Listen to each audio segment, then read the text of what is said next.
Alors, on va commencer par une recommandation qui a été faite par Guetarez. C'est la série... Alors, en vrai, ce sont des podcasts avec des petites animations. Techniquement, vous pouvez le regarder en podcast, ça sera très bien. C'est ce que j'ai fait d'ailleurs, je cuisinais en même temps. Et donc, ça s'appelle Boys, Boys, Boys, et c'est sur arte.tv. Voilà, et comme vous en doutez, ça va parler de masculinité. Donc, c'est une série en 10 épisodes d'à peu près 10 minutes chacune, enfin de moins de 10 minutes chacune, sur plein de façons d'exprimer sa masculinité. Et la série est assez bien faite, donc parce qu'on peut l'écouter en podcast. Voilà, si vous aimez les podcasts, contrairement à moi, qui n'aime pas les podcasts. Bon, alors j'ai pas appris grand-chose, hein, je vais pas mentir, parce que je connais... Enfin, je me renseigne beaucoup sur tout ça, donc évidemment, pour moi, c'est classique shit, j'ai envie de dire. Mais c'était intéressant pour certains... comment on dit témoignages. Parce qu'en fait, ce sont que des témoignages. Comme vous pouvez constater, il y a des prénoms à chaque épisode. Parce qu'en fait, c'est un témoignage très précis de chaque homme qui va nous raconter quelque chose de très précis. Et celui que j'ai bien aimé... je crois que c'était Farouk. Farouk, c'était très intéressant. Parce que, voilà, la question, c'est quoi un homme racisé? Et c'était très intéressant d'écouter ce témoignage. Sans support visuel, bah là il y a un support visuel et c'est des petites animations qui sont assez mimes et alors c'est un peu what the fuck mais c'est pas mal, on comprend bien quoi. C'est le prénom de ton... Ah putain, je savais même pas qu'il s'appelait comme ça. Incroyable. Et bah c'est peut-être lui. Non, je déconne, c'est pas lui du tout. Ou alors il t'a caché des choses. Et petit point amusant d'ailleurs, le dernier épisode réunit tous les autres en un seul en une grande conclusion, en tout cas, on peut dire ça comme ça, puisque la question c'est quoi un homme féministe? Alors, c'est un titre, voilà. Je pense que le terme allié est bien spécifié dans ce truc, mais voilà, en gros, toutes les masculinités se regroupent sous le combat féministe, puisque évidemment le féminisme combat le patriarcat et donc aide les masculinités à se libérer. Donc c'est vraiment bien fait en gros parce qu'on voit toutes les problématiques liées aux masculinités et ensuite à la fin, au dernier épisode, ça réunit tout le monde sur la même bannière du féminisme. Ça s'écrit pas pareil, ah oui.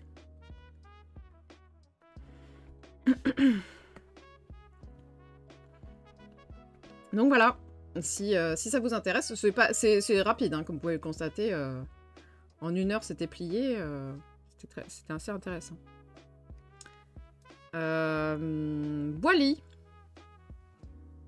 Et on va rester dans la masculinité, bien sûr. Tout de suite, Amangage.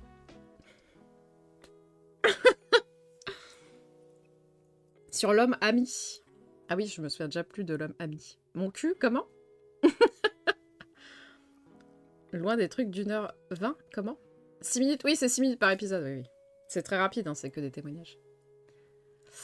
Alors, un manga qui m'a été proposé par Lise Sombre-Ciel, puisqu'elle a acheté un bundle de plein de livres, et il y avait ce manga dedans. Elle m'a dit, c'est un couple gay, ça parle de bouffe, ça t'intéresse? J'ai fait oui. Voilà. Donc, What Did You Eat Yesterday, sorti en 2007 de Yoshinaga Fumi. Ça parle de l'histoire de Shiro Kakei, qui est avocat et cuisinier à ses heures perdues. La cuisine, c'est sacré, donc il concocte chaque soir de bons petits plats pour son compagnon et lui. C'est pas adapté? Eh ben pourtant, il y arrive très bien. À ton cul? Eh ben super, Jihad. Faudrait prévenir. Mais enfin... Faudrait prévenir parce que maintenant il me manque, j'ai un peu mal pour m'asseoir. Alors, sur le papier, ça vendait tellement du rêve. De Kemé, de la cuisine, des japonais, des gays. Voilà. Et en plus, qu'ils sont ensemble dans une routine.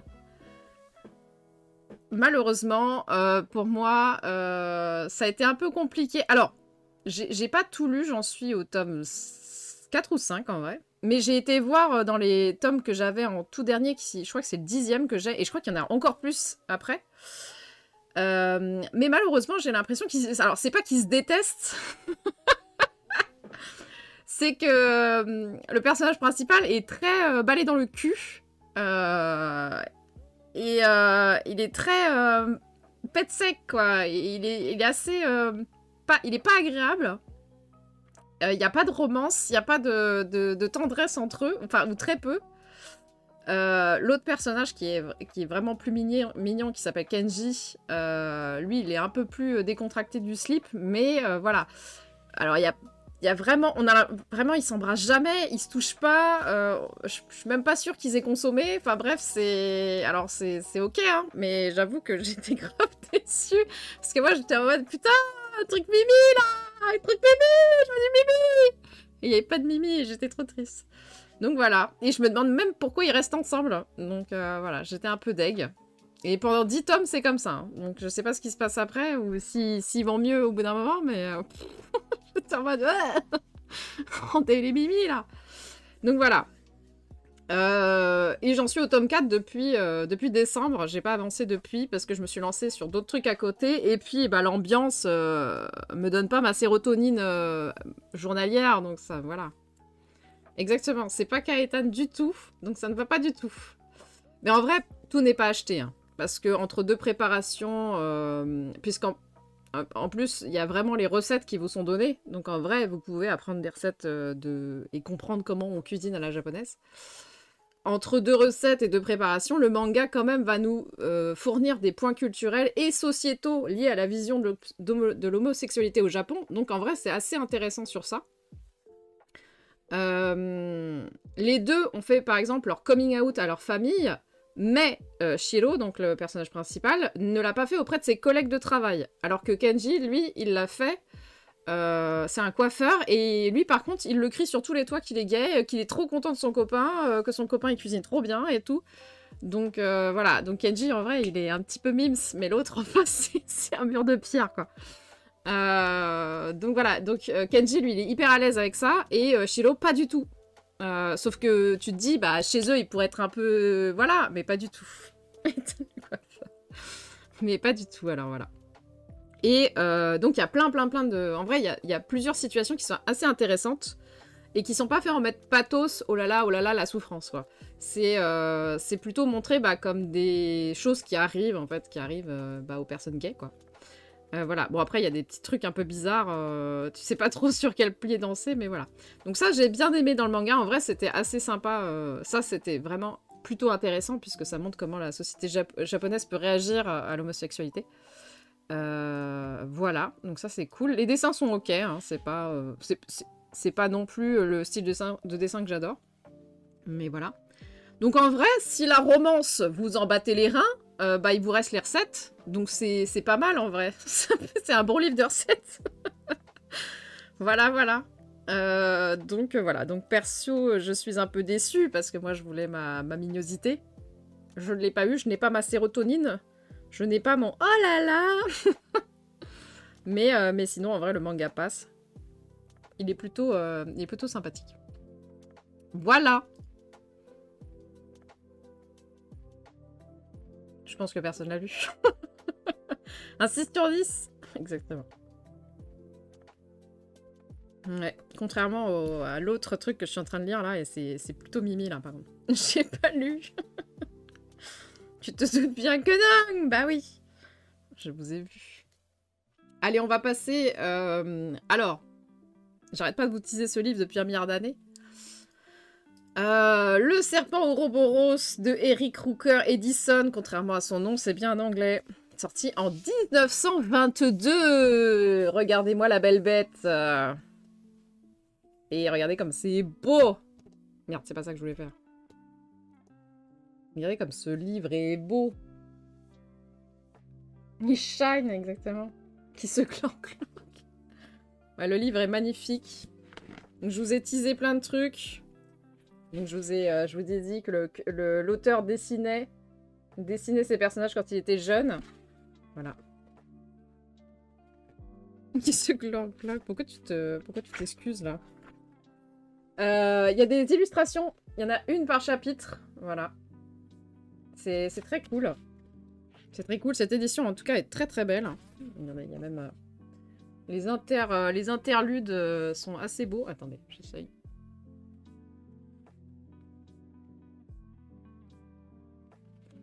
C'est un lion? Non, c'était une chimère.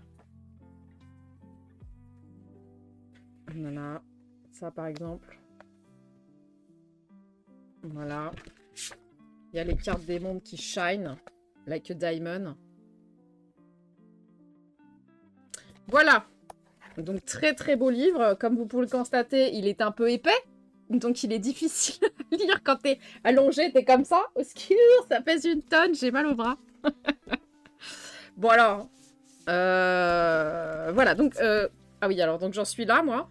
Tac, voilà. Il me reste un tiers à lire. Ça fait deux... Ça fait... Bah, c'est à mon Noël, pardon, que ma soeur m'a offert ça. Donc voilà. Mais je le lis très lentement. Je lis un chapitre par soir maximum, et si je suis en forme. Mais voilà. En tout cas, c'est bien. Les chapitres sont pile. Ils durent pile entre 30 minutes et 45 minutes. Donc c'est pratique. C'est une brique, oui. Ouais, le livre est très très beau par contre. Hein. C'est vraiment un banger. Bah, d'ailleurs, ma soeur me l'a offert en disant... Au pire, si t'aimes pas, j'espère que... Enfin, que... je lui ai dit plutôt... Au pire, si j'aime pas, la couverture est belle, quoi. L'indignité de cette réponse. Non. Pas balancer ça sur la manif. Non, les flics ne méritent pas ce livre dans la gueule, par contre. Je tiens à le garder. Alors, mais c'est bien, mais de quoi ça parle? Parce que c'est bien... ouais, c'est les éditions du centenaire, ouais. C'est... Ouais, j'ai vu leur création, tu sais. Alors, ça parle de quoi? Donc, ça parle de Messirgus, qui est un démon qui gouverne le pays de la démonie, se trouvant sur Mercure. La planète, bien sûr. Ses grands ennemis de toujours sont les sorciers de sorcellerie, et alors que les sorciers demandent un duel à mort pour savoir qui des deux peuples aura l'avantage sur l'autre, le roi de sorcellerie meurt. Le nouveau qui prend sa place invoque le serpent d'Ouroboros pour détruire ses ennemis, donc les démons. Heureusement pour les démons, seul Goldriblusco est porté disparu. Juste son frère va tout faire pour le retrouver. Alors, ne paniquez pas, il y a des noms un peu compliqués et d'autres qui sont giga simples, genre Juste ou Gros. Mais vous allez voir, c'est tout le sel de ce bouquin, c'est complètement aléatoire. Alors, j'ai résumé comme j'ai pu. En vrai, le résumé est assez claqué au sol. Hein. Je vous ai vraiment résumé les 3 premiers chapitres. Et après, ça devient compliqué de résumer. Parce que, comme vous l'avez pu constater, c'est un bon petit pavé bien vénère. Et vous vous doutez bien qu'en 600 000 pages, là, il se passe des trucs. Alors, ma sœur me l'avait donc offert à Noël parce qu'elle cherchait en fait un livre qui s'approchait du Seigneur des Anneaux, puisqu'elle sait que j'ai kiffé. Et justement, ce livre et cet auteur ont inspiré Tolkien pour ses romans. La boucle est bouclée, on s'est gloc la queue là. Donc pour une fois d'ailleurs, c'est cette lecture que je suis en train de faire et que je suis en train de lire, donc cette recommandation, je ne peux pas vous la recommander forcément parce que c'est une lecture assez difficile. Je la recommande qu'aux personnes qui lisent énormément, notamment de la poésie ou des récits très très anciens, parce qu'il y a des passages en vieux François, et c'est pas le pire. Alors je voudrais juste... Oui, je vous ai promis que j'aimerais bien trouver... Alors hier, il y en avait quelques-uns. Il y a des clashs, mais les clashs, c'est du même niveau que Léon Zitrone, quoi. Je vous lis juste un extrait. Pas moi, quoi. Façon Rabelais, oui, exactement. En vrai, c'est extrêmement bien écrit. Par contre, c'est vraiment très bien écrit et je suis choc-barre. Vraiment, il y a des trucs, je suis sur le cul. C'est de la poésie, mais 800 pages de poésie, quoi. Gros, en réponse, lui dit « Dites-moi d'abord si vous qui parlez êtes en vérité la dame Mévriane, que je puisse savoir si c'est à une humaine que je m'adresse ou à quelque déesse descendue du sol brillant des cieux. De vos compliments, je n'en ai cure. Je suis celle que vous avez nommée. Madame, dit Gros, je n'aurais point apporté à votre Altesse ce message, ni ne l'aurais délivré si je n'avais fort bien su que, l'eussé-je refusé, un autre que vous l'eût fort vivement apporté, et avec moins de compliments et de chagrin que moi. Au secours. À lire, c'est voilà. Et là, c'était un clash, hein. Sachez-le, nous étions en gros clash, là.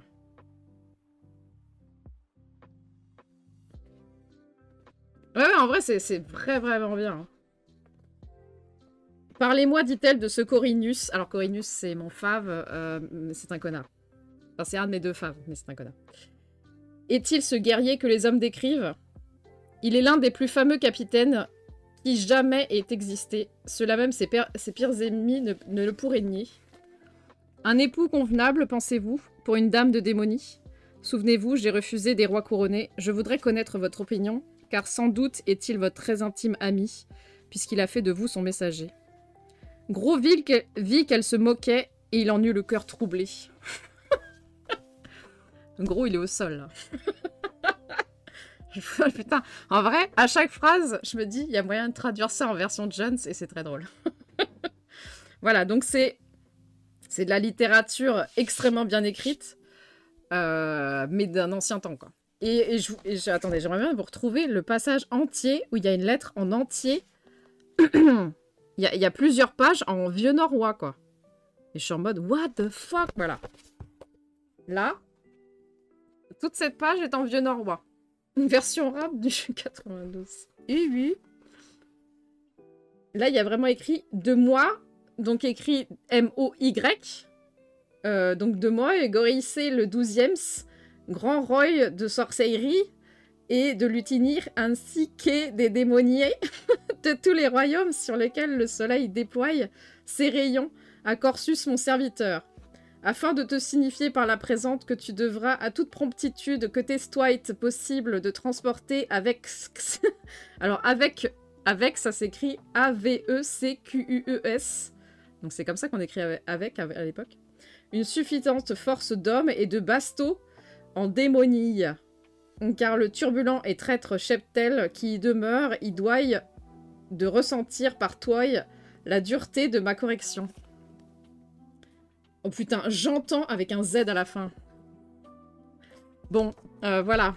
Donc j'espère que vous kiffez le vieux norrois, parce que vraiment, c'est... En vrai, c'est incroyable à lire. Hein. En vrai, c'est une expérience, ce livre. Hein. J'ai trop kiffé. Enfin, je kiffe trop, en vrai. Voilà. Donc, bah, comme vous le constatez, j'ai apprécié le livre avant de le commencer, même. Puisque, en fait, il y a une préface écrite par une autrice américaine. Et d'ailleurs, c'est rare que j'apprécie les préfaces. Souvent, c'est assez chiant, on s'en fout. Enfin, souvent, c'est pas très intéressant. Et t'es là en mode... Voilà. Mais cette préface, elle est vraiment sympa. Parce qu'elle nous vend la poésie qui peut être très déconcertante de ce livre. Et en vrai, elle a parfaitement raison. Il y a des moments où, en vrai, moi-même, je passe des lignes parce que vraiment, je suis en mode, ça va, ça suffit, quoi. Parce que l'auteur peut te décrire le plastron d'un queumé en te décrivant toutes les gemmes qui va se trouver là, et il va te décrire toutes les gemmes. Genre, il a sorti son catalogue de cailloux, là, et il est en mode, alors, je vous mets un petit lapis lazuli, une petite émeraude, un petit machin, et puis il va te parler de tout, et puis il va y avoir des trucs hyper précis. Il y a des mots que je ne comprends pas. Heureusement que c'est en français, hein, parce qu'en anglais, c'est mort. Donc voilà. Mais en même temps, c'est vraiment très beau. Hein. Moi, je suis choquée, en vrai. Je suis choquée de ouf. Voilà, donc je passe quand même quelques lignes de description d'une armure ou des joyaux ou des environnements, parce que des fois, c'est trop. Mais voilà. Et la traduction, vraiment, je suis en pamoison de vent, parce que c'est traduit dans un français extrêmement châtié.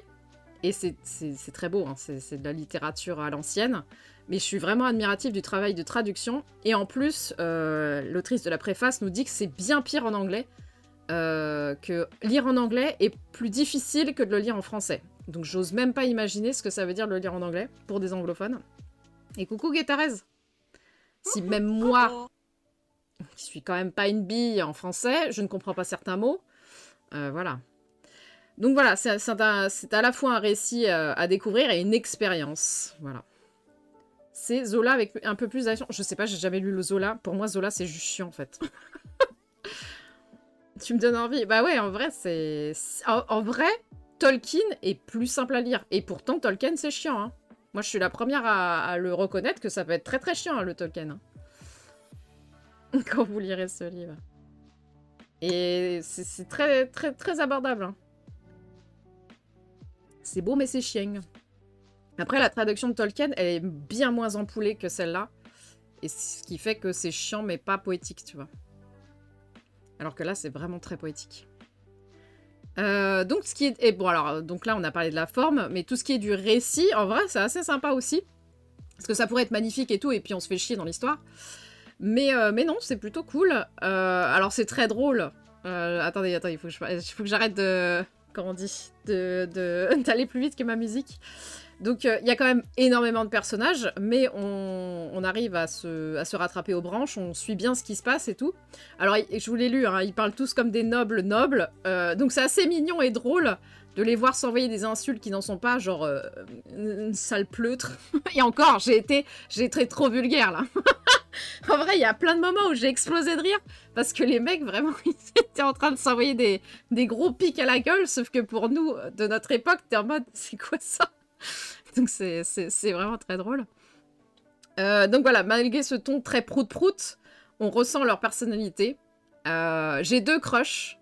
Et malheureusement, comme l'auteur aime les persos giga virils, genre ils sont tous ils sont tous des putains de muscles et beaucoup trop de poils partout. Je leur ai changé leur physique dans ma tête, donc ils sont tous queus et très beaux. Chut, chut. Dites Rine. J'espère qu'il m'en voudra pas. Voilà. En poulet, même quand t'en parles, je pisse air. Attends, oui, voilà, est-ce que c'est le mot en poulet que t'as pas compris ou pas? Bah là, ce que j'ai lu, bah, c'est le style en poulet, quoi. Hier, t'avais dit de nous rappeler de nous lire un passage du livre. Ça a déjà été fait? Et oui, ça a été déjà fait. Mais en vrai, j'en ai un autre. Est-ce que je vais le retrouver? Ah oui. En poulet, bah c'est ça, c'est qu'il utilise des mots extrêmement... bah, du registre très très soutenu, là.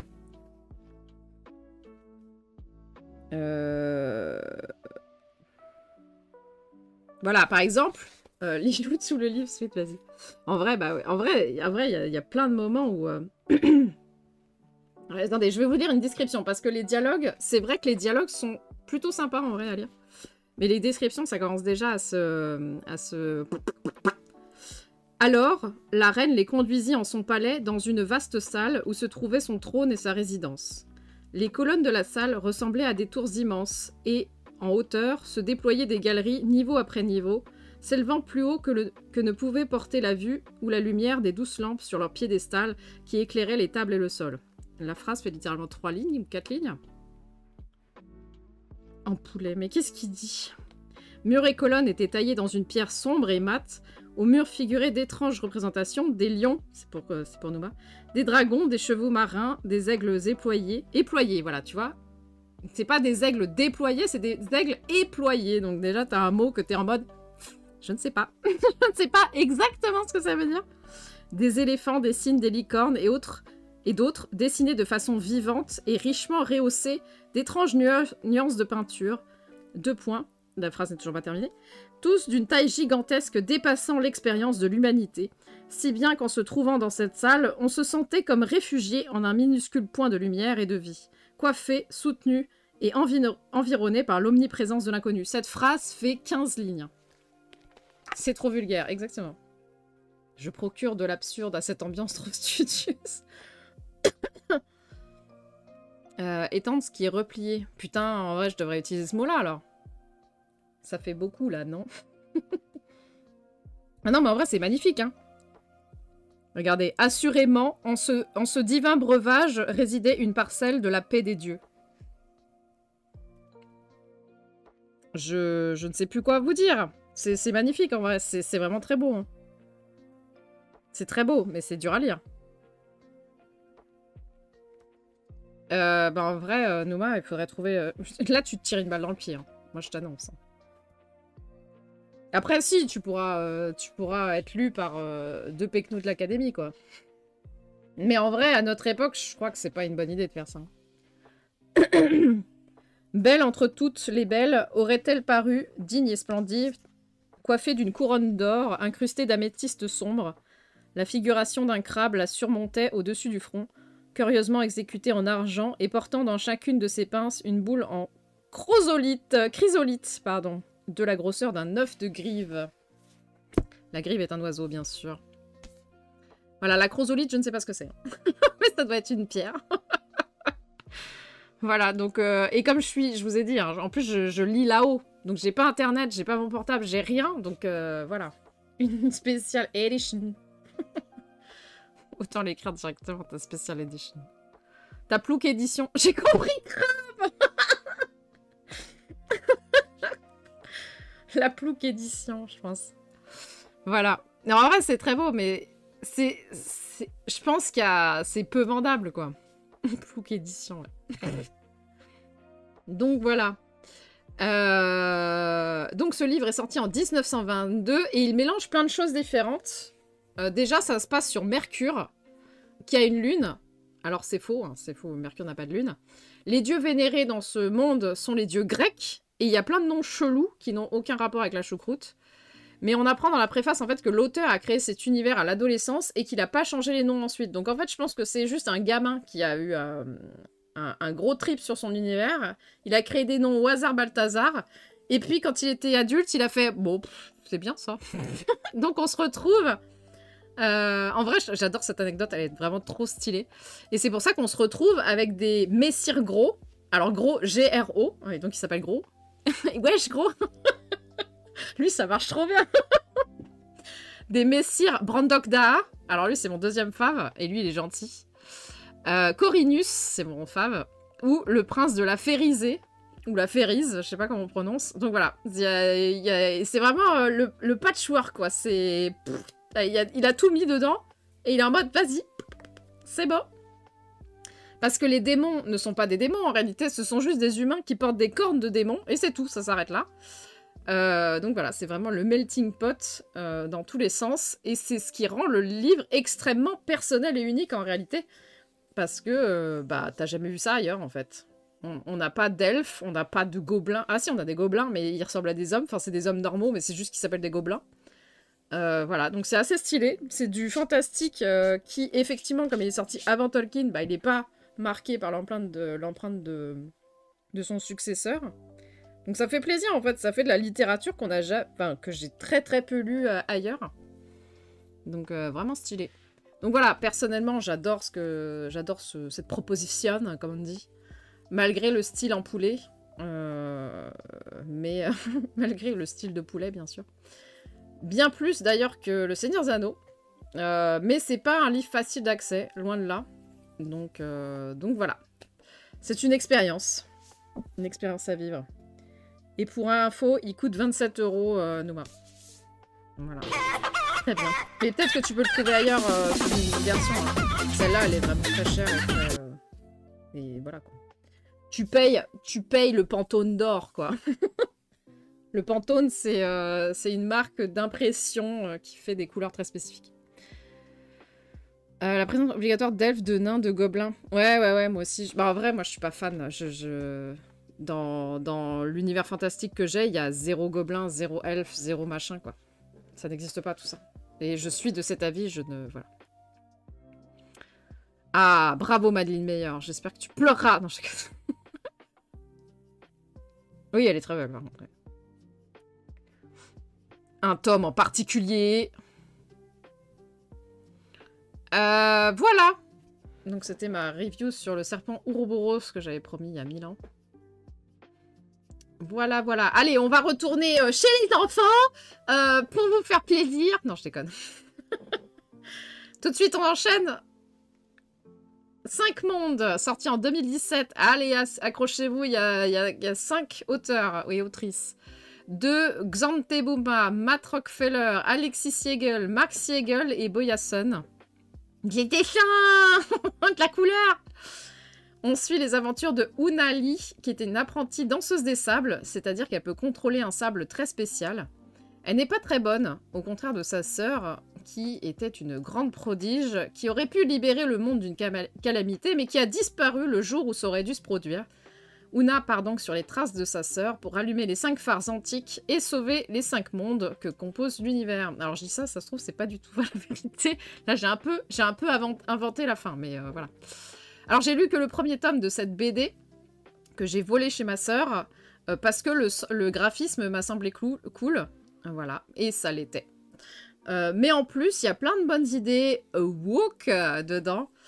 Notamment, ça porte sur l'écologie. Alors, c'est un livre écologique, très, très dans l'ambiance Nausicaa.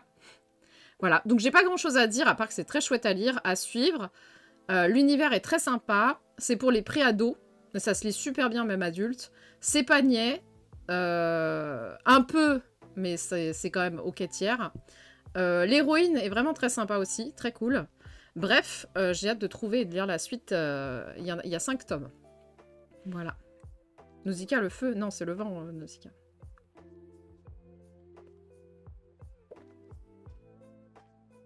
Je vais pouvoir participer. Avatar X Dune. Chanter. J'avoue que je sais pas si c'est... je sais pas de quelle nationalité c'est, en fait.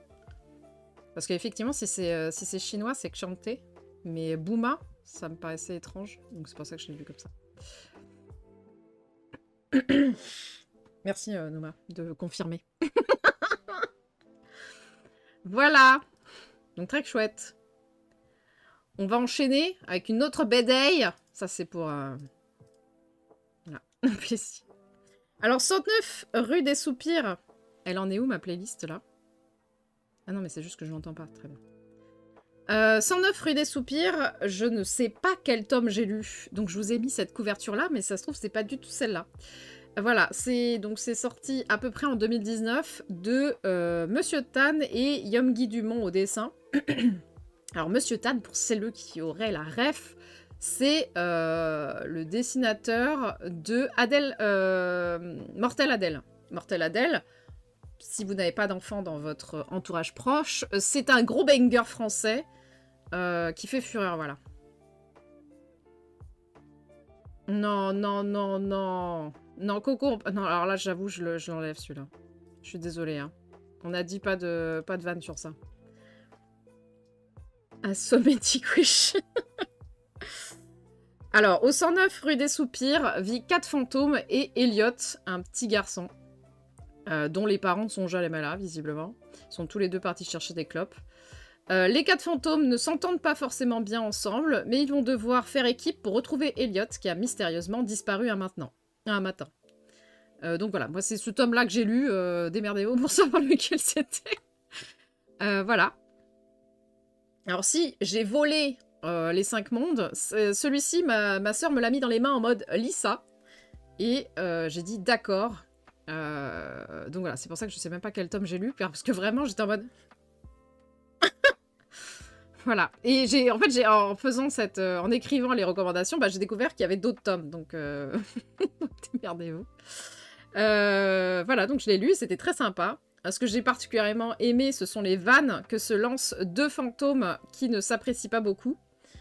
J'ai trouvé certaines vannes assez osées d'ailleurs, mais c'est tout à fait lisible hein, pour des enfants, hein, rassurez-vous, c'est du Peggy 7, hein. On n'est pas sur, sur des blagues beaufs comme chez nous. Hein.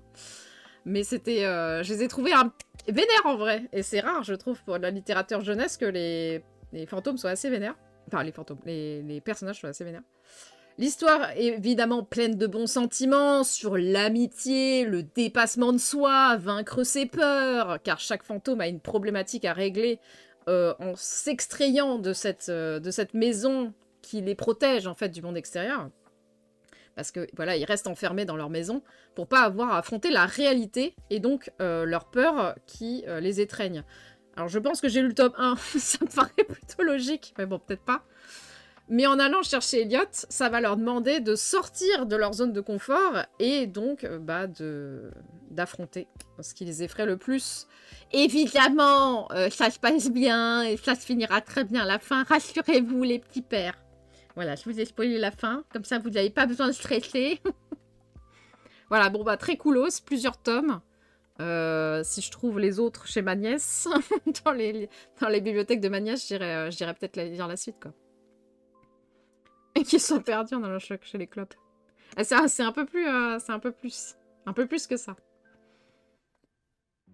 Mais ça aurait été très drôle. Quoi? Oh non. Voilà, voilà. Bon, bah, personne n'a lu ça. Ah oui, Guettares, sache que j'ai dit en préambule, prépare tes j'ai pas lu, j'ai pas vu, j'ai pas fait. je vais être seule, là. Ça va être... je crois que j'ai peut-être... Ah si, j'ai...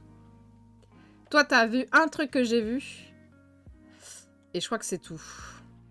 Ouais, c'est ça. C'est le... la seule que j'ai en commun. Il y a Boys, Boys, Boys. Oui, c'est vrai, j'ai présenté Boys, Boys, Boys, Guettares. C'est vrai, on en avait 2 en commun aujourd'hui. Voilà. Allez, on enchaîne. Encore une BD. Putain. L'été fantôme. Que j'ai ici. Bravo, bravo le veau. Alors sachez que si je les ai en main, c'est seulement parce que c'est des cadeaux. je n'achèterai rien. Oui, le visuel sur Blue. Alors on a décidé des nouveaux noms pour dire un tweet. Un tweet de Blue Sky. Ce ne sera pas un blousk parce que c'est moche. Ça ne sera pas un skit parce que voilà. Ça sera un bluage ou une bluette ou un tweet de ciel. Voilà. J'espère que c'est entendu. Elle est jolie la cover, mais tout le reste est très beau aussi. Hein. Voilà.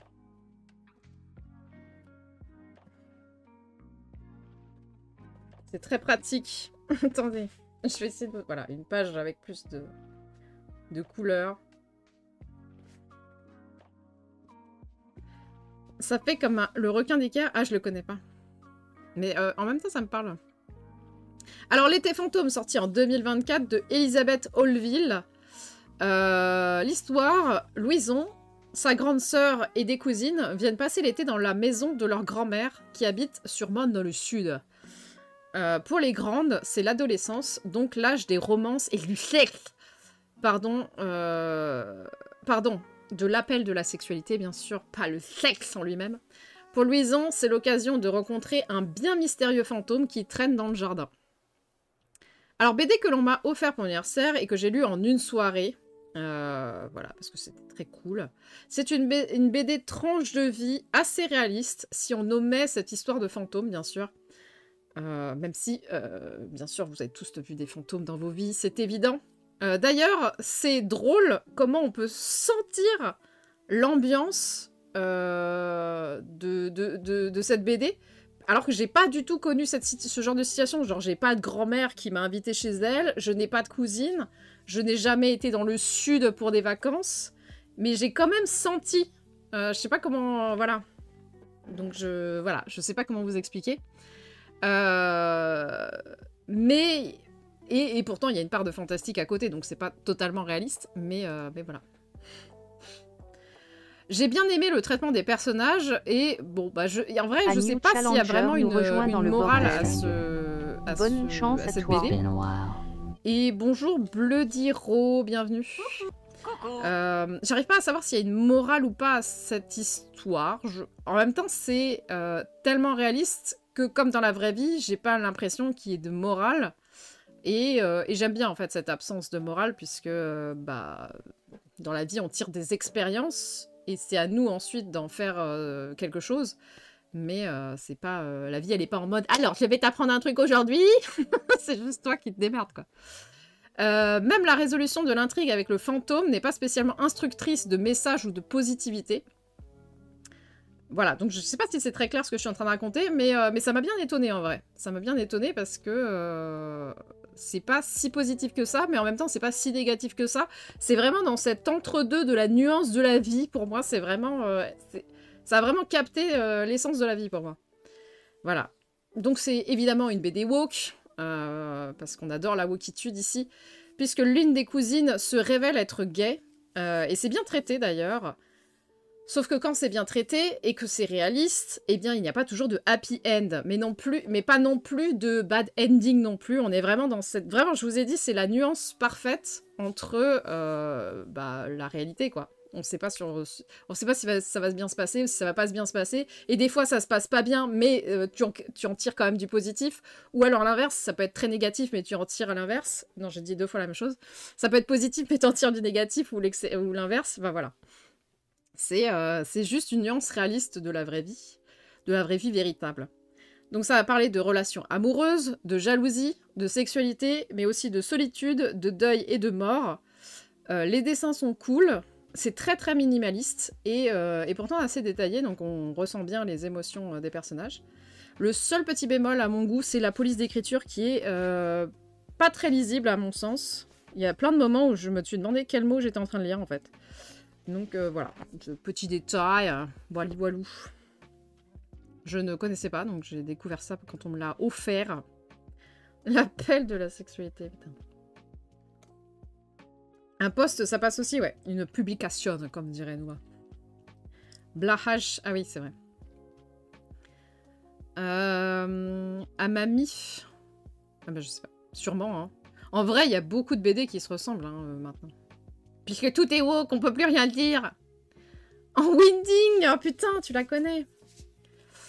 Elle en a entendu parler comment? Aucune idée. Je n'ai pas cette information.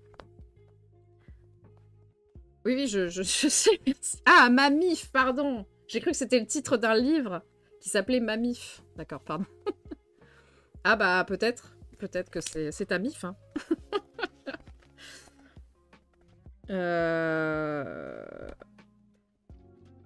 Non, voilà, j'ai pas de...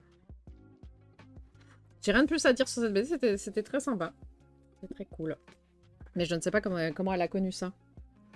Après, quand on se déplace, on se déplace en librairie, peut-être qu'on peut juste apprécier la couverture et puis de choisir comme ça. Après, je crois qu'elle lit beaucoup de BD, la personne qui me l'a offert. Peut-être que. Voilà. Et ensuite, dernier livre, pareil, offert à mon anniversaire par, cette fois-ci, Lys Sombre Cielu, que vous connaissez. Mist Flowers, sorti en 2022, de Manon Potier. Extrêmement dur. Là aussi, très beau livre. Voilà. Extrêmement dur de trouver des images sur Internet de ce livre. Je ne sais pas, on dirait qu'il n'existe pas, mais en fait, il existe. Et la particularité, c'est que c'est à nouveau très très beau, avec des très très belles illustrations à l'intérieur. Voilà. Les éditeurs, en fait, en vrai, ils font des trucs vraiment magnifiques.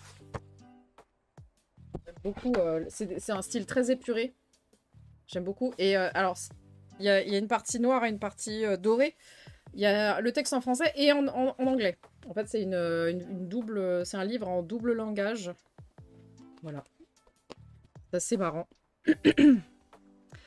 Alors, quelle est l'histoire de ce livre? Parce qu'en vrai, il n'y a pas d'histoire de ce livre. C'est plutôt au travers de poèmes et de mythologie, enfin d'histoires mythologiques, on va découvrir des déesses liées à la guerre du monde entier. C'est pour ça qu'il y a des épées sur la couverture. Et oui. Voilà. Donc thème plutôt étonnant en vrai. Alors, ça a été donc offert par Lys pour mon anniversaire. C'est un livre assez court, comme vous pouvez le constater. Et on peut le lire en plein de sessions différentes, parce qu'en gros, c'est une déesse, un pays, une histoire, pas toujours, un poème, pardon, pas toujours, et l'histoire de cette déesse pour le peuple. Voilà. Et une illustration, bien sûr, pour accompagner tout ça. C'est super pour celles qui aiment la mythologie, et comme j'adore ça, bah c'est trop bien. Parce qu'il y a enfin, il y en a plein. Il y a plein de déesses, en vrai, qui sont pas... Enfin, que je connais pas. De pays que je ne connais pas. De cultures que je ne connais pas. Voilà, donc c'est très très cool. Voilà, par exemple, celle-ci. La Mésopotamie. Voilà, et donc c'est drôle de voir des déesses qui sont liées à ce point à la guerre, sous des angles, en fait, qui sont un peu particuliers. Par exemple, le poison, la victoire ou la ruse. Voilà, donc c'est un très joli livre pour les fans de mythologie. Très très cool.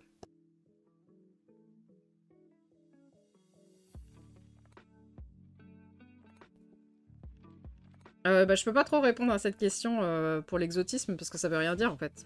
Ça dépend pour toi ce que ça veut dire. Enfin, moi je peux pas te dire ce qui va être exotique. Un dessin du trône de fer? Ah oui, pardon. Oui. C'est lui. Ouais, c'est vraiment stylé. Hein. Voilà, attendez, je vais rien dire, mais je vais montrer un truc à Coco. Attendez, est-ce qu'il va réussir à le lire? Non, je vais t'envoyer un... Je vais t'envoyer un screen, je m'en fais plus vite. Rappelle-moi de t'envoyer un screen. Parce qu'il y a une double, un double truc. Non, il n'y a pas un roux, puisque c'est que sur des meufs, mais... On n'est pas loin, ouais. La cam ne convient pas, non. Voilà, donc ça, c'était tous les livres que j'avais à vous présenter.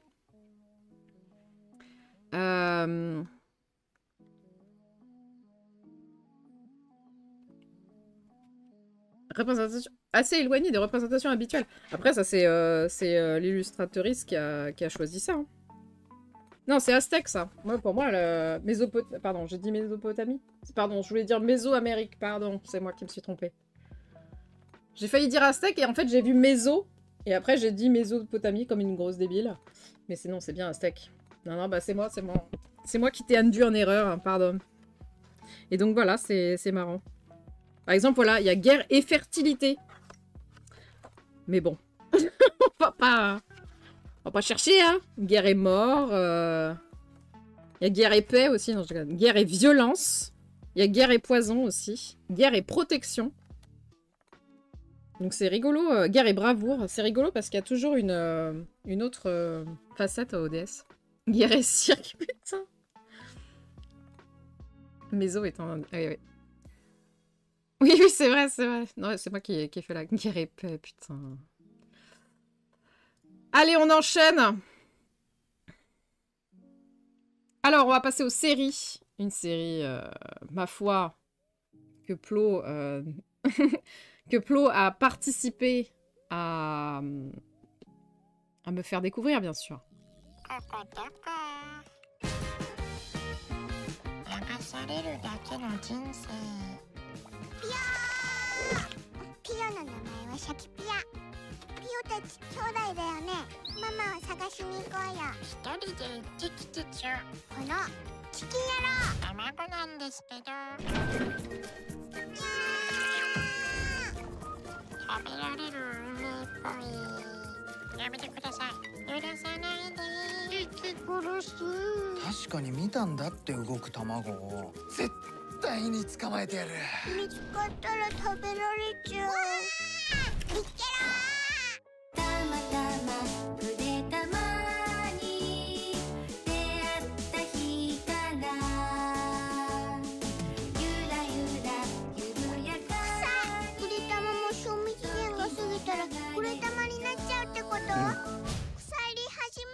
Alors, on va profiter de ce jeu de mots vraiment exceptionnel, bien sûr.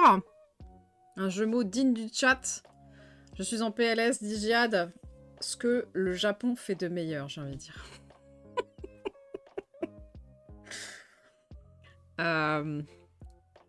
Il surjoue trop l'antagonisme, mais tellement... C'était si mal joué au début, ça m'a fait trop rire. Alors, Gudetama, une aventure euphorique, sortie en 2022, qui a été ressortie grâce à Plo, parce que je vous avais parlé donc de cette œuf qui, en fait, en réalité, fait partie de l'univers d'Hello Kitty, quand même. Hein, et il monte ses fesses en permanente. Donc j'avais parlé de ça, et Plo nous a dégoté cette série, et par pure curiosité, j'ai regardé. Voilà. Alors, c'est de Motonori Sakakibara, avec Oshioshi Nakao, Serena Motola, Sarutoki Minagawa. Je connaissais le... C'est ça qu'Aranton a fait une OP. Oui, c'est vrai. C'était trop bien. En vrai, ce jeu, il est incroyable. Alors, Gudetama naît. Voilà, c'est le début de l'histoire. Donc, c'est un jeune d'œuf paresseux et flemmard. Il naît aux côtés de Shakipio, un poussin énergique et plein d'enthousiasme. Ensemble, enfin forcés plutôt, et elles vont tenter de retrouver leur mère. Oui, le jeu de mots en anglais est bon aussi. Pourquoi nez? Ah, nez. Putain, ça j'ai compris. Qui a dégoté la série. Non, j'ai pas dégoté la série, c'est pas moi. Non, c'est toi. Non, c'est toi. C'est toi qui raccroche. Mais non, c'est toi, Plo, qui l'a trouvé. Moi, je savais pas que ça existait, hein, cette série. J'étais choc-bas. Ouais, non. You're breathtaking, exactement. Après, c'est pas grave, je peux prendre la responsabilité d'avoir découvert cette merveille. Au départ, c'était une grosse blague. Enfin, moi, je l'ai vu comme vraiment une... Regarde, ah ouais, putain, je pensais pas que c'était moi. Eh bien, je prends définitivement le lead sur cette recommandation. Parce qu'en vrai, elle est trop bien. Hein. Moi, j'ai adoré. Hein. Donc au départ, vraiment, cette série, pour moi, c'était la bonne grosse blague, what the fuck. Et en fait, j'ai regardé la bande-annonce et j'ai trouvé ça assez joli. Et assez what the fuck. Et je me disais, putain, bah pourquoi pas tenter, en vrai. Et en vrai, je pensais pas trouver des réflexions sur le destin, sur la mort ou sur le travail dans cette série, en vrai. Donc c'est des épisodes d'environ 10 minutes chacun. On peut tout voir d'un coup, donc moi je les ai vus en 2 heures et quelques. Et j'ai beaucoup aimé. La série est étonnamment bien écrite, plutôt pertinente. Elle est assez sarcastique, et moi j'aime bien le sarcasme.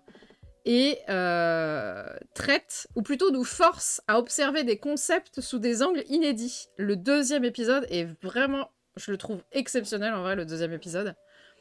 Et il m'a vraiment marqué là. D'ailleurs, c'est l'épisode dans la bande-annonce, là, ce qu'on a vu. Quand ils sont sur le tapis roulant, là, c'est cet épisode-là. Incroyable. Donc voilà. J'ai bien aimé, évidemment, la relation entre Shaki Pio et Gudetama. Même si les deux sont archétypaux, Shaki aurait pu me donner envie de la taper, parce qu'elle est vraiment trop... Enfin, c'est vraiment l'enthousiasme... C'est vraiment la Marissou, quoi. Elle est parfaite, elle est mignonne, elle est enthousiaste, elle est positive, elle veut rien lâcher et tout. Donc pour moi, c'est un peu trop, parce que bon, on a des fêlures, on a des faiblesses, on n'est pas si parfait. Mais leur duo s'harmonise bien. Donc ça passe plutôt bien parce que heureusement en vrai en face il y a Gudetama qui est plein de mauvaise foi, pas d'entrain, la grosse flemme, branle rien, fait des réflexions immondes, donc c'est plutôt stylé. Les autres personnages sont très sympas aussi. Vous avez pu voir une espèce d'œuf dégueulasse avec des mouches, c'est une sorte de yakuza. Enfin en tout cas il parle très très mal et on peut l'associer au yakuza. Il y a des yakuza d'ailleurs dans la série. Et il y a un personnage qui est l'improbable premier ministre du Japon qui ne fait que se plaindre et chouiner. Et alors lui, il m'a fait mourir de rire. Je crois que c'est l'épisode 3. Et c'était très, très drôle aussi. L'animation est vraiment très belle. Elle est très très bien intégrée aux prises de vue réelles. Donc voilà. En vrai, c'est une série que je m'attendais pas à voir ni à apprécier. Donc voilà, je vous la conseille. A plus, Jian, merci d'être passé. C'est quoi l'individualité que Sweet l'ait oublié, c'est ça. Ils ont pas de dragon dans le dos, et ça c'est très dommage. Ils ont pas de cheveux blancs et de belles petites barbes. Plus qu'à voir la série YouTube, 600 épisodes. Ouais, j'ai vu. J'ai vu. Ça pleut, je me lancerai pas dedans par contre. Mais j'avoue que j'ai vu là, que t'avais déterré une autre série. J'étais en mode non. Voilà, donc à part Guetares, je crois que personne l'a vu après One Piece. Personne l'a vu celle-là. Mais en vrai, je vous la conseille. Hein. Elle est pas si con que ça. Hein. C'est étonnant. Hein. Mais en vrai, quand je dis le Japon fait ce qu'il y a de meilleur dans le Japon, je déconne pas quoi. Ça passe super vite. Ouais. Allez, on va regarder un truc sérieux. Allez. On continue avec les séries. Avec un truc sérieux cette fois-ci. Vous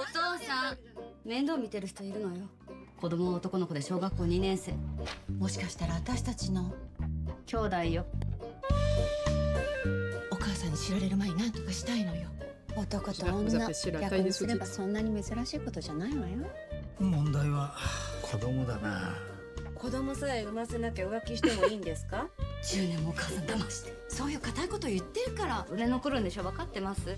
私は女に生まれてよかったなってしょっちゅう思ってるもんね。自分の欲求不満、人のことで嘘ばらししてんじゃない？先か。うちの人、こちらへ伺っているんじゃありません？いいえ、なんかの間違いじゃないんですか？自分のやってること恥ずかしくないの？恥ずかしくないわ。みんな一つや二つ後ろめたいとか思ってんじゃないの？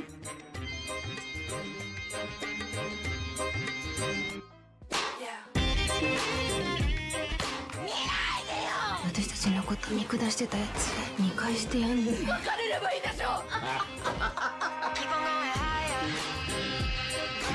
兄弟が不幸になるとたまんない。波風を立てずに過ごすのが本当に女の幸せなのか。アシュラだね。女はアシュラだよ。何か言った？ Voilà, Asura. Asura, sorti en 2025 de Hirokazu Koreeda, avec Rie Miyazawa, Machiko Ono et Yu Aoi. J'aimerais bien trouver la musique que vous avez entendue pendant le générique, enfin pendant la bande-annonce, parce que c'est la musique du générique justement. Et je la trouve trop cool, mais je n'arrive pas à la trouver. Et pourtant j'ai cherché. Alors l'histoire, Takiko réunit ses 3 sœurs, pas de vanne sur les prénoms, Tsunako, Makiko, Sakiko. Et bien sûr, nous avions Takiko au début. Pour leur annoncer que leur père, 78 ans, a une liaison avec une femme plus jeune et qu'il a potentiellement un fils caché. Cette nouvelle est le point de départ d'un tsunami sur la famille. C'est quoi le titre en romaji en romaji? Sinon, je peux pas te le lire, ça. Je connais pas le... Voilà. Non. Alors, c'est Lise qui m'a parlé de cette série. Alors, c'est pas écrit derrière. Asura, c'est le titre américain, on va dire. Enfin, pas américain, mais international. Et ça, c'est le titre japonais. Mais je sais pas ce que ça veut dire. Donc Lise m'a parlé de cette série parce qu'elle a été faite par le même réalisateur que Manakai, dont je vous avais déjà parlé dans une reco précédente. Et comme on avait aimé l'ambiance de la précédente série, on s'est dit pourquoi pas. Donc je me suis lancée. Alors c'est clairement moins facile à regarder que Manakai, sûrement à cause de l'époque dans laquelle la série se place, mais aussi le sujet. Elle se place dans les années 70, et donc avec des mentalités bien loin de notre wokisme actuel. Mais c'est intéressant justement de voir comment les relations hommes-femmes de l'époque étaient et ont évolué, car toute la série tourne autour de ça. Wokisme. Je pensais que c'était juste des taches de sang. Ah oui, non, d'accord. Non, c'est Akira Style. Donc on a 4 sœurs, dont 4 potentielles façons de gérer les relations de couple, car chacune a ses spécificités. Nous avons la femme amant, d'un homme marié, la mère et femme au foyer, la prude qui a du mal à se trouver un compagnon, et la jeune qui épouse un pari, c'est-à-dire un mec boxeur, donc rien n'indique qu'il s'en tirera ou même qu'il pourra fonder un foyer. L'adultère du père de famille va aussi permettre de discuter des droits des hommes et du silence des femmes. Plusieurs fois, il sera fait mention de ce silence, et d'ailleurs on l'a vu dans la bande-annonce, pour que les ménages se tiennent, et donc de l'autorisation implicite des femmes à se faire tromper et à fermer leur gueule. Gros dilemme pour l'une des sœurs qui pense d'ailleurs que son mari la trompe. Bref, la série est assez compliquée à voir dans le sens où on va pas être spécialement d'accord avec ce qu'ils disent ou font, mais cette mentalité a et existe encore. De plus, j'ai pas été spécialement attachée au personnage, et pourtant...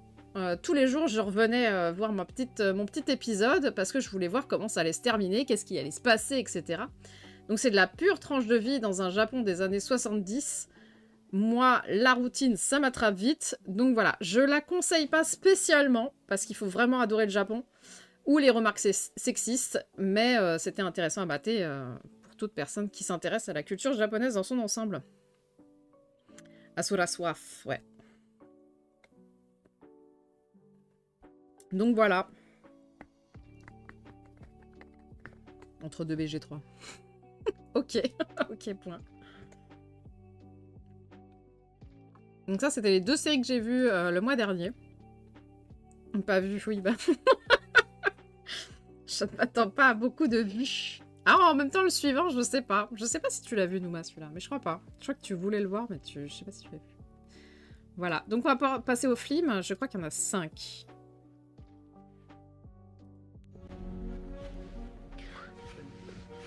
What's happened to my underwear? Oh, I literally have no idea. So sorry, but do we know each other? Yeah, no. I ran you over. Sorry. It's alright. I'm Alma, by the way. Tobias. Probably ought to get going. Who says? Whether we like it or not, the clock is ticking. What's the rush? Because I'm worried that there's a very distinct and real possibility that I am about to fall in love with you.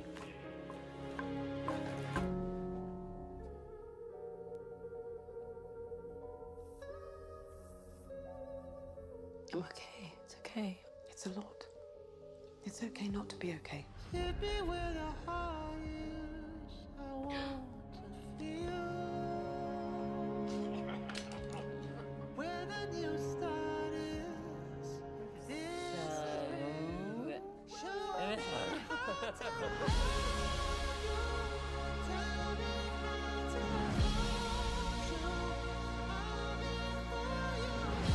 I'm not interested in a treatment that accidentally wastes our time. Why are you taking the risk? I can't bear the thought of being forgotten. I am guilty of looking ahead instead of right in front of me. J'avais pas regardé la vidéo. Je n'avais aucune idée de quoi ça allait parler, sauf que c'était un couple. L'amour au présent, sorti en 2025, de John Crowley, avec Andrew Garfield et Florence Pugh. Oui, je sais qu'on dit pas Pugh, j'arrive pas à dire son Pooh. Et Aof Inns. Le titre est encore meilleur en anglais, mais j'ai oublié je l'ai oublié. Ah, je sais plus ce que c'est le titre en anglais. Mais il est, je trouve, encore mieux en anglais. Almut Pugh. Ah, Pugh. Ah, comme vomir. Très bien. Tuto drague de rue. Aller sur l'autoroute. En vrai, cette scène, elle est exceptionnellement drôle. Ah oui, We Live in Time. Exactement. Et ben, je le trouve encore mieux. Il est vraiment plus parlant encore. Almut est chef de restaurant plutôt huppé. Tobias est... J'ai oublié, ça devait pas être si incroyable. Bref, elles se rencontrent de manière complètement what the fuck et leur couple grandit jusqu'au jour où il faut faire face au cancer et à ses possibles rechutes. Donc voilà, j'étais pas du tout au courant de tout ce qui allait se produire dans ce film. Moi j'étais juste en mode... J'avais une pote chez moi, elle m'a dit on va au cinéma, j'ai fait oui, elle m'a dit ça te dirait, j'ai dit oui, allez c'est parti. Voilà. Elle dit pareil sur la vidéo. Ah oui, bah en même temps, Pew c'est Pew, hein. On s'en fout de son métier dans le film. Oui, oui, voilà. Première phrase de mon avis sur ce film. Andrew, Florence, film sur le couple, qu'est-ce qui pourrait mal se passer? Donc c'est réellement un film tranche de vie sur un couple et ses épreuves, comment leur amour et surtout leur communication va leur permettre de s'en sortir ou pas. C'est une narration fragmentée avec des retours en arrière et en avant dans le temps. Donc vous étonnez pas d'être un peu pomax au début, c'est normal. C'est assez doux et mignon. Pas transcendant, mais ça fait le taf. Je me souviens pas avoir pleuré en réalité, mais j'en garde un bon souvenir tout de même. J'ai trouvé le traitement du cancer assez bien fait parce qu'il n'est pas montré en mode pathos, surtout grâce au caractère vindicatif d'Almut, voire même un peu trop vindicatif, ce qui l'amène aux lisières de ce qu'il faudrait pour sa santé. Mais on comprend ses motivations, même si on peut ne pas les apprécier. Exactement, c'est un 6 sur 10. Voilà, c'est un film intéressant. Non, je sais pas, en vrai, de toute façon, je lui ai mis un 7 sur 10. C'est plus probable. Moi, c'est plus 7 quand c'est ok de tiers. Merde, je me suis trompée.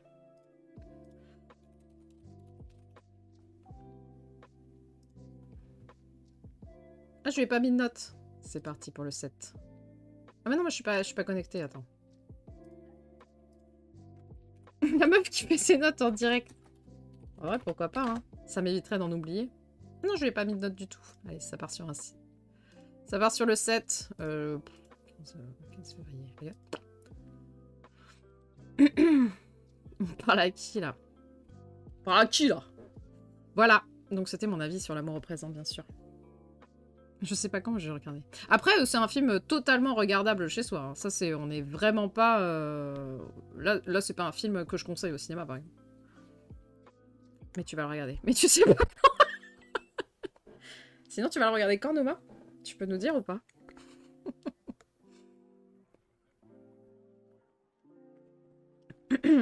Alors que moi, je suis en mode, j'ai 0 film à voir, là, en ce moment. Je passe mes... En même temps, je passe mes soirées à lire un manga. Donc. Voilà. En vrai, j'aime bien regarder des films sur les couples parce que ça me rassure sur le mien. En vrai, il est assez bien écrit. La relation est assez bien écrite en réalité. Donc ça m'a rappelé mes personnages. Et ça m'a rassuré aussi sur comment on écrit des parents. Parce qu'en fait, dans mes bouquins, j'ai l'impression d'avoir écrit des parents qui n'en ont rien à foutre de leur gosse. Alors qu'en réalité, si, ils en ont quelque chose à foutre. Mais je panique un peu en mode... comme je suis pas parent, je me dis, putain, je l'ai mal écrit, mes personnages, je les ai peut-être mal écrits. Et en fait, non, ça a l'air d'aller. Ou alors, ils s'en battent les couilles dans ce film aussi, je sais pas. STP, ça a eu un jet. Lire des japonaiseries, c'est une BD faite par une personne française. Il y a trop de références à la France pour que ça soit une française ou un français. Je sais pas pourquoi j'ai envie de genrer cette personne au féminin. La date est sur le calendrier de Schrödinger. Sauras-tu le trouver? Je pense à quelqu'un et c'est drôle. Bah, en même temps, il y a... Je t'ai dit, il y a 2 darons et après il y a les darons. C'est pas très dur. Une française autrice. Voilà. Allez, on enchaîne. Ah oui, parce que personne l'a vu, évidemment. Ah oui, à Darwin, oui, bah oui. Et oui, oui, on enchaîne, je dis. Une sauterie française. Let's go.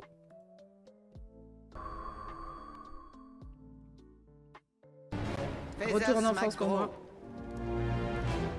Vous avez été déclaré coupable de tentative de cambriolage du diamant bleu. Sans l'intervention de 2 citoyens intègres, vous auriez mené à bien votre plan machiavélique. Bonjour, gros mythe. Comment il va, mon caveau préféré? Une nouvelle grande journée d'invention m'attend. À Tu plus, n'en reviendras Nouma. pas en voyant ma prochaine création. Le nain intelligent artificiel. Appelle-moi Nurbot. Oh, oh, oh. Regarde comme il va vite. Tada! Oh, une grenouillère Wallace. C'est un nain très connu. Je ne vois pas ce qu'il pourrait aller de travers. Ah, tu connais pas Flo, alors. Nurbot, fonction recharge. Nouvelles instructions reçues. Mais enfin, Non, il y a une qui part. je ne comprends pas pourquoi mes propres nains s'en prendraient soudain à moi. Une énorme flambée de cambriolage. Où sont mes outils? Où est mon abri de jardin? Et où sont mes lunettes? Oh, elles sont sur ma tête. Oh, cette musique. Dieu du ciel, c'est vous encore?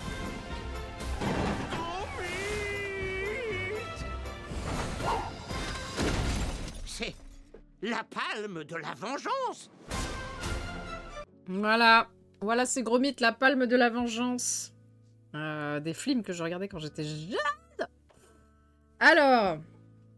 voilà, c'est Gros Mythe, donc la palme de la vengeance, sortie en 2025 de Nick Park et Merlin Crosingham, avec Ben Whitehead, Lenny Henry et Peter Kay. Mais indémodable. Il a dit le titre, oui. Moi, je savais même pas que c'était le titre. J'ai regardé en mode, il y a un nouveau Voilà, c'est Gros Mythe, parce que je connais pas trop les titres en vrai, mais Voilà, c'est Gros Mythe. Alors, c'est la suite d'un film de 93. Donc c'est pour ça que c'est marrant que Plo, que tu saches pas que le pingouin est un antagoniste, puisque c'est littéralement l'antagoniste du film d'il y a 1000 ans. Mais c'est normal, si tu connais pas le film de 93, bah, tu peux pas connaître celui-là. Donc voilà. Donc effectivement, c'est un pingouin antagoniste, et le meilleur antagoniste de l'univers. Lapin-garou, il était pas ouf. C'est un des moins bons de toute la série. Alors l'histoire. Gromit, donc le chien, voit que son camarade Wallace, donc l'humain, ne peut plus se passer de ses inventions et ça devient pire quand il crée un robot doté d'une IA. Surtout que le pingouin, donc l'antagoniste, fomente sa revanche à l'ombre des barreaux. Donc c'est la suite du film Un mauvais pantalon de 93. Il remet le personnage antagoniste du pingouin, ou Father McGraw, je savais même pas qu'il avait un nom en vrai, au centre de l'intrigue pour notre plus grand plaisir. Car Gromit et lui ont pour seule expression leur expression du visage, justement. Sacrée prouesse de nous faire ressentir des émotions avec seulement des yeux et des froncements de sourcils. Alors pour moi qui connais les anciens, j'ai vraiment vu l'évolution technique en comparaison des vieux films. C'est vraiment très très beau, il y a plein de décors. On voit qu'ils se sont fait plaisir d'ailleurs pour sortir les deux de leur maison, parce que les anciens se passent essentiellement dans leur maison. Plus que les anciens en tout cas. Et l'histoire est très très drôle, l'humour est resté le même que dans les anciens films. J'ai retrouvé très vite mes marques, si bien que j'ai pu spotter plein d'animations qui étaient quasiment les mêmes qu'à l'époque. Mais, alors, je vais leur donner ça, c'était pas le même angle de caméra. Donc voilà, mais voilà. Donc si vous aimez les Wallace et Gromit, bah je vous conseille fortement ce nouveau film, qui est très très bien. Évidemment, il y a une morale sur l'IA et la nouvelle technologie, tout ça quoi. Nécessaire d'avoir vu le... bah non, je pense pas. Si tu sais juste... De toute façon, ils te disent que Wallace et Gromit ont foutu le mec en tôle et tout. Non, ils te rappellent tout. Je viens de me souvenir que c'est bon. Ils te rappellent bien tous les trucs. En même temps, en 93... Si, dans un film 55 ans plus tard, ils te remettent pas le plot du précédent, ouais. Voilà. Donc non, il n'y a pas besoin. Après, moi, je conseille de voir le film de 93, il est vraiment très très bien et très court. C'est des courts-métrages, hein. Normalement, je crois que c'est les courts-métrages. Allez, voilà, c'est Gromit, à part le Lapin-garou qui était pas ouf. C'est des courts-métrages, ouais, voilà, 29 minutes. Je pense que vous pouvez vous payer un mauvais pantalon avant de voir le nouveau.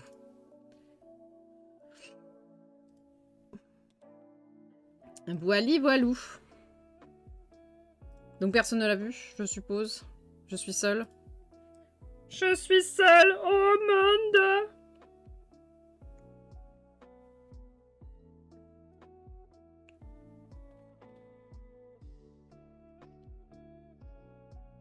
Ça me plaît, il est trop bien. Moi, je le trouve trop stylé, parce qu'il est vraiment machiavélique. Et c'est marrant d'ailleurs de me dire que l'ancien film fait 30 minutes, parce que dans ma tête, il fait vraiment le temps d'un long métrage, hein, mais parce que j'étais très très jeune, donc ça devait être... comme quand t'es tout petit et que tout le monde fait 6 fois ta taille, t'es en mode, putain, ils sont vraiment grands les gens. Ouais, voilà, pareil. En même temps, c'est sorti en 93, j'avais donc 3 ans. Bon, alors je les ai pas vus à 3 ans. Mais j'ai dû les voir un peu plus tard. Genre, A New Challenger nous rejoint dans le bordel. Bonjour, méchant capitaliste. Bonne chance à toi. Quel pseudo. Et bonjour. Oh putain, les émotes. Oh bûcher. C'était il y a 55 ans. Et oui, go easy. Et coucou Loud, comment ça va? Coucou. Ah, maintenant on va passer à quelque chose de complètement différent. Accrochez bien vous à vos slips. C'est parti.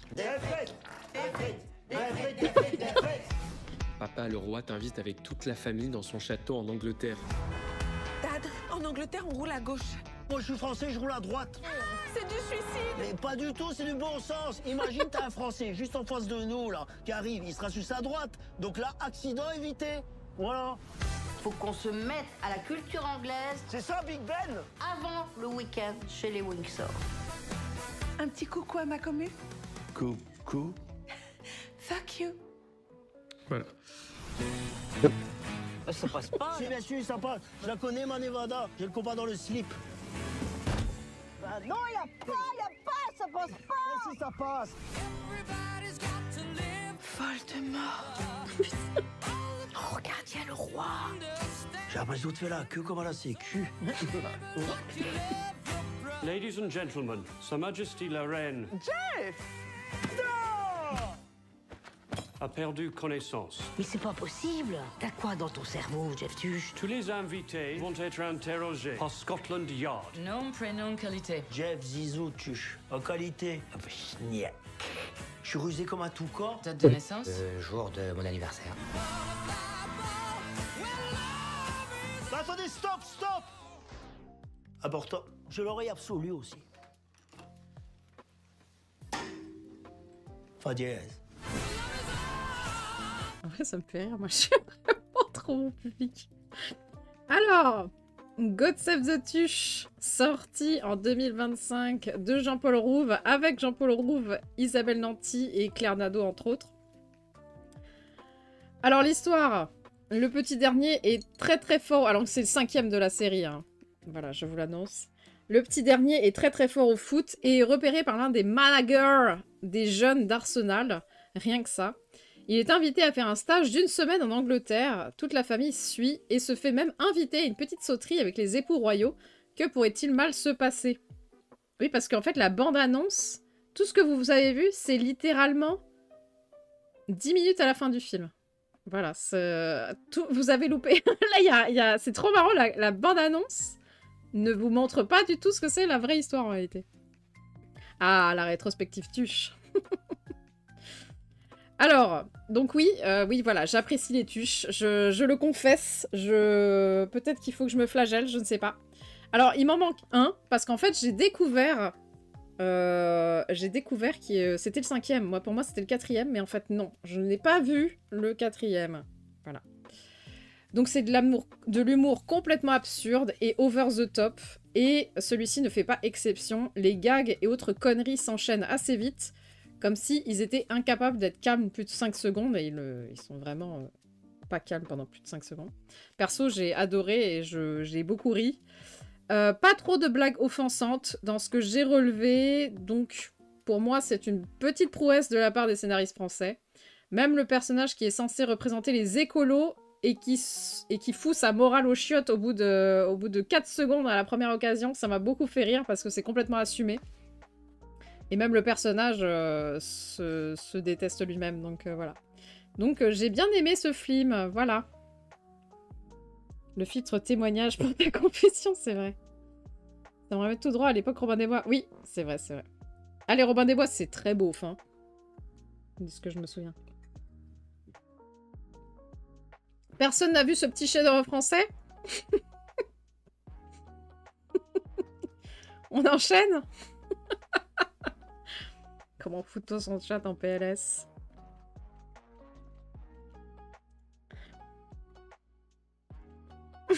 Je me précède pour la rétro.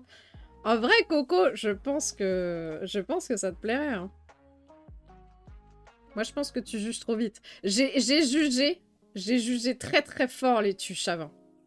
Ouais, l'overlay. Bah, en fait, c'est moi qui dois me remettre Cubuzz. Je dois réafficher Cubuzz sur mon écran pour que vous puissiez le voir. C'est terrible. Quand j'étais jeune, en vrai, avant de voir le premier tuche, T'as turbo cringe? Ah ouais, c'est marrant. Alors que c'est vraiment très très drôle. Hein. Mais peut-être que l'humour absurde, c'est pas ta cam. Mais moi, j'ai fait beaucoup de classisme en vrai sur ce film. Et quand je l'ai vu, j'ai fermé ma gueule. Après, j'étais en mode pardon, je m'excuse. Mais bon, c'est mon style d'humour aussi. Hein. C'est complètement n'importe quoi. Voilà, donc tout de suite, quelque chose de complètement différent. C'est parti. Ah oui, alors désolé. Coucou. Ouais, il a pas le bon format ce fichier-là, tant pis. Je sais pas trouver mieux. If you try to communicate with myself or the guard, you will be disqualified. If you spoil your paper, intentionally or accidentally, you will be disqualified. If you choose to leave this room for any reason, you will be disqualified. Begin.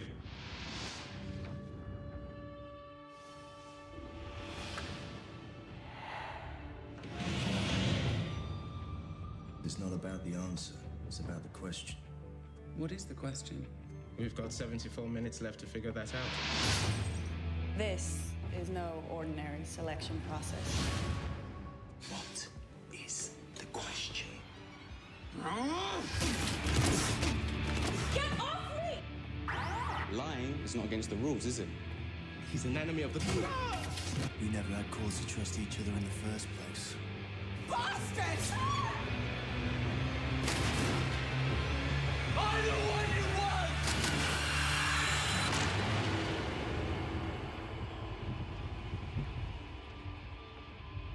Voilà, examen. On va se remettre. Bonjour.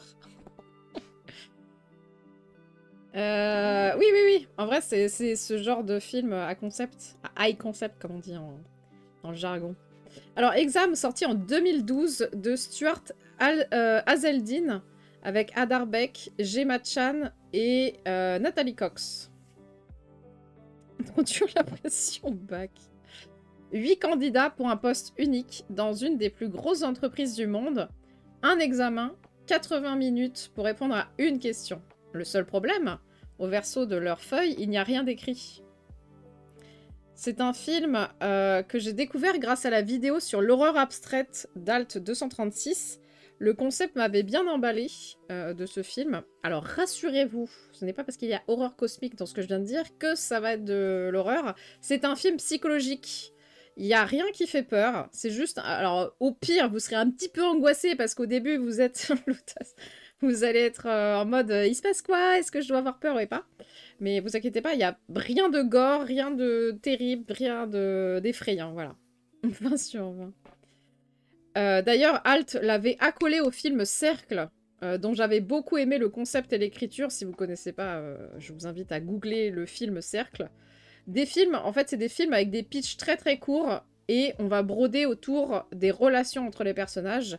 Donc là, en fait, c'est le concept, c'est juste qu'est-ce qui se passe si dans un examen avec une question, tu n'as pas la question, et comment les 8 personnages vont réagir. Exactement, c'est le... Bah, en fait, Cube, c'est aussi un high concept. Par contre, Cube, c'est horrifique, parce qu'il y a des morts et tout. Donc Cube, c'est vraiment dégueulasse. Il y a juste le prof qui revient, qui mange le premier rang avec la sauce. Donc ici, pas d'enjeu mortel, comme dans un Squid Game, juste la clé de s'assurer son futur professionnel, ce qui a l'air de beaucoup les motiver quand même. Surtout que le film nous révélera des informations sur le background de l'univers qu'on ne peut pas percevoir avant les explications qui sont données de façon fluide et plutôt bien amenées en réalité. Donc voilà, c'est assez stylax. La conclusion de tout ça, voilà, bon. En vrai, les films high concept, le problème c'est que le concept est génial, mais souvent c'est... La fin, on s'en fout un petit peu. Là, c'est un peu le cas. Je me souviens même plus trop de ce qui se dit et tout. Mais voilà.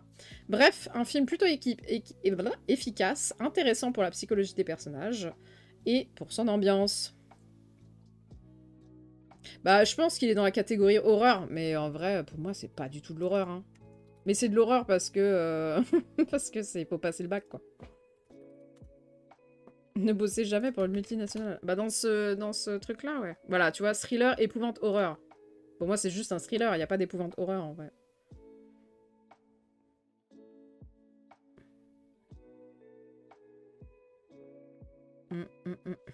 Voilà, je lui ai donné un 8 sur 10. Sachez-le. Donc personne n'a vu ce film. Vous voyez le film Cercle aussi, il est très cool. Cercle, c'est... je me souviens pas exactement de Cercle parce que je l'ai vu il y a des années. Mais en fait, c'est des gens qui sont... en cercle, lol. En fait, c'est dans une salle toute noire. Et il y a des petits points au sol. Et il y a une personne par petit point. Et au centre, il y a une espèce de laser chelou. Et toutes les X minutes... Là, par contre, c'est horrifique dans le sens où... toutes les X minutes, il y a une personne au hasard qui sera tirée pour mourir. Voilà. El Método. Un entretien d'embauche avec plusieurs candidats reçus en même temps. Et en même temps qui part en sucette.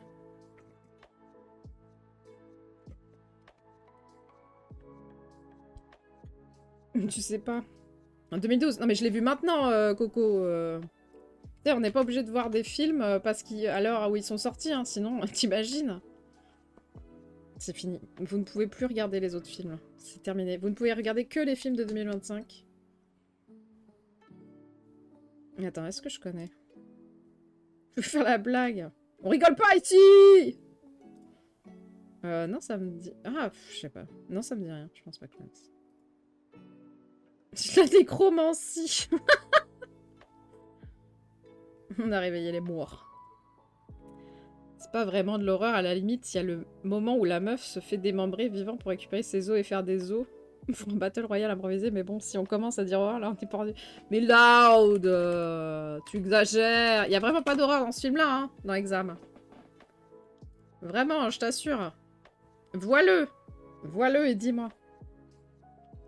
Nouveau cadre, avec méfiance, tu commences à se demander s'ils ne sont pas observés par des caméras. Ah bah, c'est quasiment le même plot, en réalité. C'est marrant. Après, est-ce que c'est pas un remake de ce film-là? Attends, je le mets en... Bah, ça se trouve, c'est vraiment le même film, en fait, mais en version remake. 2024, mais le 1er janvier est passé, c'est trop tard. Je suis désolée, Gatarez. En cours d'espagnol? Putain, en cours d'espagnol, on avait regardé Les Chines du Diable de Guillermo del Toro, un film sur le fascisme. El Mariposa aussi, seul mot en espagnol un peu stylé que je sais dire, c'est-à-dire le papillon. Voilà, c'est tout. Fin de l'anecdote. Sachant que Les Chines du Diable, ça ne fait pas peur, contrairement à ce que le titre laisse penser. Enfin, il y a un petit fantôme, mais voilà, c'est tout. Alors là, il va me ressortir un laïus en mode... Oui, alors, si on parle là-dessus, il y a un petit fantôme, donc ça ne fait pas peur, mais s'il vient te découper et t'arracher la tête et pour boire ton sang dans son crâne, c'est bon, quoi. Oui! Sachez qu'à l'époque, j'avais très très peur des films d'horreur. Donc si je l'ai vu, c'est que tout va bien. Là, vous me connaissez en mode warrior, mais... Avant mes 29 ans... Genre Cube, j'ai tenu littéralement 10 minutes devant. En même temps, ça commence par mes pires phobies. C'est-à-dire... y a un mec qui se fait découper en petits cubes. Alors, c'est pas ma phobie, mais bon. J'ai pas apprécié. Et ensuite, le deuxième s'est pris un jet d'acide dans les yeux. Là, j'avoue que j'ai fait « I'm out ». Je suis partie me coucher. Et ma sœur m'a raconté le lendemain ce qui s'était passé, quoi.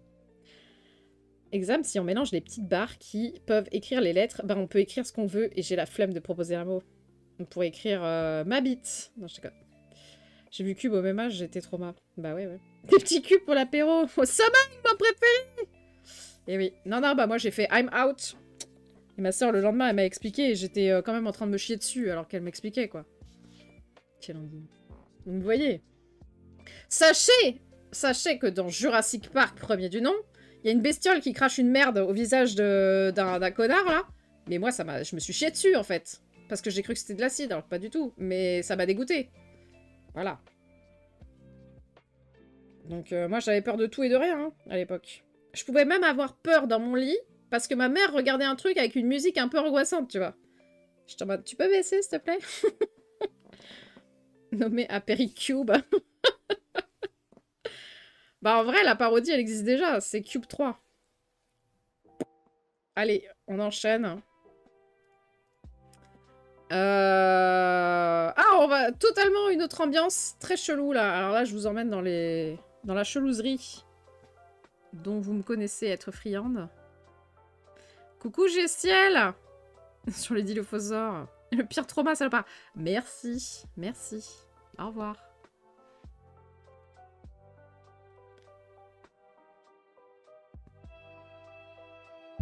Ah putain, le Yeti faisait trop peur.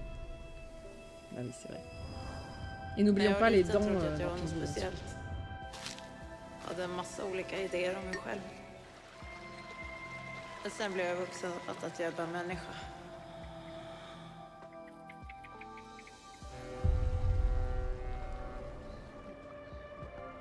Kan man verkligen lukta hur folk känner? Ja. Skam, skuld, vrede. Jag kan känna sånt.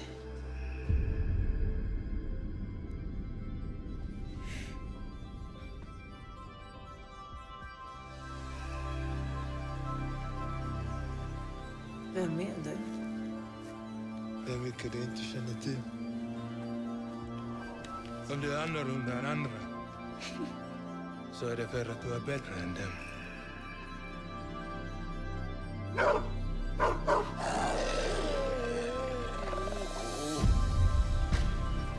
Jag hade fantasier om att älvor brukar dansa här.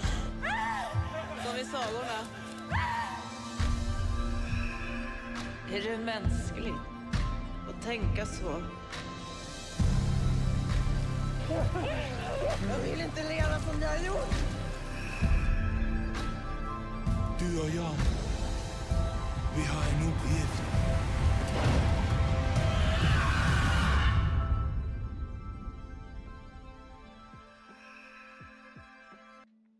Voilà, un petit film sympathique. Border, sorti en 2019, de Ali Abbasi, avec Eva Melander, Eero Milonov et Jörgen Thorsson. Donc Tina est une douanière dotée d'une particularité physique qui lui permet d'être très efficace dans son travail. Un jour, sa vie bien rangée, mais pas particulièrement heureuse et très routinière, va basculer quand un homme avec les mêmes particularités passe devant elle. Il y a Adam et Ève. Peut-être. Alors, c'est un film extrêmement étrange, le plus étrange de la sélection, mais pas dénué d'intérêt. Alors, il y a juste un petit passage où je sais pas trop en quoi en penser, parce que je suis pas concernée par les symboliques évoquées, mais techniquement, pour moi, ça passe, mais je mets quand même ça dans la balance pour que vous soyez au courant. Même si je ne peux rien dire de plus pour ne pas spoiler. Sinon, intéressant par son sujet qui est la différence, puisque Tina et le mystérieux homme sont différents et chacun et chacune a sa façon de réagir à ça et de s'intégrer ou non dans la société.